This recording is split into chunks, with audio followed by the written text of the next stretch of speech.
I'm here this morning to demonstrate against all the issues which are ill in this nation. But then again, this side is a security zone. Is it advisable that you converge here to start your demonstration?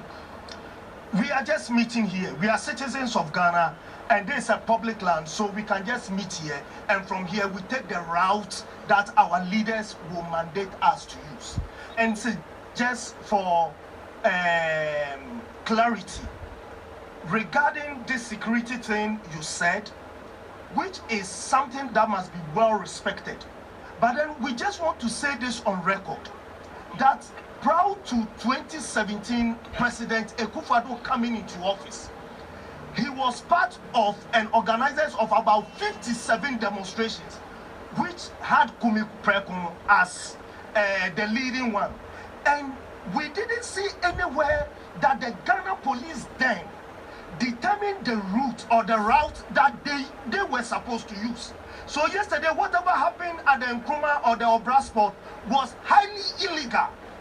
Then again, we hear reports of people throwing the stones, attacking the police and all that.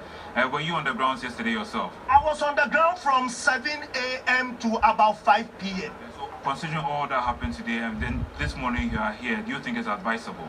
Do you think it's the best thing to do at the moment?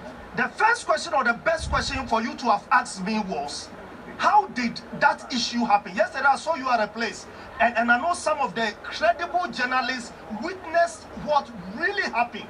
When we were there, without any provocation or any other thing, nothing ensued and there was no fracas of any sort. But then what really orchestrated the throwing of stones, if there was, right? What really orchestrated that? Why would the police prevent demonstrators from using the railway central? Why?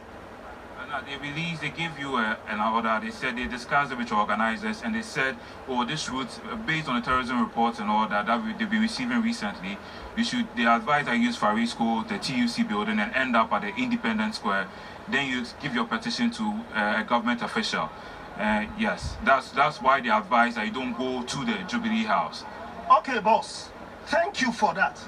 Even when we decided not to finally use that route, the Ringway Central, but decided to just be in the circle roundabout, why did they still come to dispel the demonstrators? Is this the Ghana Akufo-Addo has turned it into? Why that? No, there is no audacity whatsoever, and there is no legal basis in the constitution for the police to do whatever thing they started yesterday, throwing tear gases, throwing rubber bullets. For what? Nobody's. I'm just here with my phone. My bag is just a personal stuff in the documents that from here I'm going to. There is no weapon on me. So if you know, I can be said, so when you're Bonia and now you within here, on Jane Bonnie. If the police know that and Akufo-Addo knows that he has nothing to hide, why is he afraid of demonstration? Agreement that they had with the leaders, as the leaders reported to us, right? Because initially they agreed to the fact that we were going to go through the Ringway Central and then veer off into the ministry to present a petition there. If they said they wouldn't allow us even to go to the Jubilee House, okay? But then contrary to that, all of a sudden, the rules of engagement changed. And all of a sudden, they became militant, as if we are dealing with demonstrators who were wielding weapons. And that is what we don't understand and we don't get. So because they are already coming in with a posturing and so one of is telling me it was a court order that came in and said you should use those routes, not that it was the police that said you should use those routes. It was a court order that came in and they agreed with the police that you should use the routes as suggested by the police, so not so as not to raise any security concerns. I stand to be corrected, but I also was privy to the fact that there was a stay of execution of that order. Yes. After the time you were protesting yesterday, the ruling hadn't come out as yet.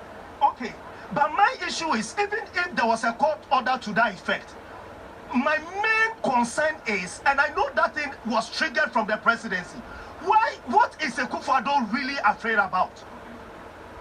So so the question now is, why didn't they just wait Why didn't you just wait for the court order to come in before you embark on the demonstration? Like perhaps we put the demonstration on hold. You wait for the court order, then you begin.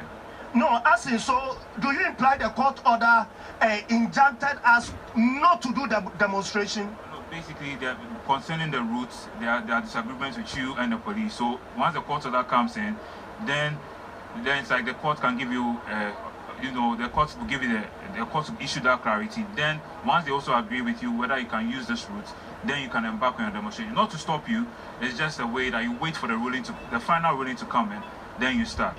What? Boss, yesterday, that's why I said, I remember you vividly. Some of you credible journalists were there, and we didn't use the Ringway Central again, but we just became resident in the Nkrumah Circle. And we were there for a long time, just demonstrating, as in making our points. Some of the leaders were commenting and some of those things. But then the police still kept there to dispel the crowd. Why that? That is just my point. And this is the last thing. Thank you for the opportunity. President Akufo-Addo, during your time of Kumi Preku, was that what the Ghana police did to you? That is just a simple. No, it's when they come. I'm not one of the leaders, so I wouldn't take that place from them. When they come in, we will know what to do, sir. Thank you for the opportunity, boss.